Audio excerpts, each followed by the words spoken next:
I did my project on Franklin Delano Roosevelt. He was the 32nd President of the United States, and he was the President through the Great Depression and into most of World War II. So about him, he was born at Hyde Park, New York, January 30th, 1882, at his family's house, and he studied law and got a bachelor's in history, so he knew some stuff about history and the law, so that's part of why later on he was able to manage the country so effectively. He married a cousin of his, Anna Eleanor Roosevelt, who was the niece of Teddy Roosevelt, and an earlier president. Some of the things he did before he was president is he was elected Democratic senator in New York, which was traditionally a Republican state. So as far as foreign policy goes, he established official ties with the Soviet Union, so he's the first president to do that.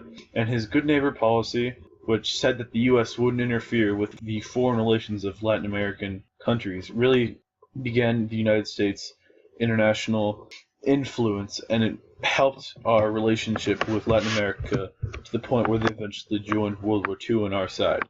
And his policy for the start of World War II was to stay out of it, be isolationist, which was what most of America wanted at the time. But after Pearl Harbor, he declared war on Japan, and within a week he declared war on Germany. So we officially joined the side of the Allies. And his policy for attacking Japan during World War II was island hopping, where he would take over each island individually on the way to Japan, where he would then attack them and their mainland, having bases on the way. And he was a big part of a lot of conferences during the time, like the Terran Conference, to agree on the invasion tactics, how to invade Normandy and how to get to Germany, and also decided how to split up Germany post-war and set the framework for the United Nations. And the Potsdam Conference, which was the unconditional surrender of Germany, which eventually ended the war. And so his foreign policy rating was B+, because he did a lot of good stuff. He helped our country in World War II, and he helped in our positive relationship worldwide. But his isolation cost a lot of American lives, like Pearl Harbor, where the Japanese attacked. His domestic policy, which is where he really shined, was during the Great Depression, when he passed New Deal programs to help fix the country's crippling debt and poor quality of living.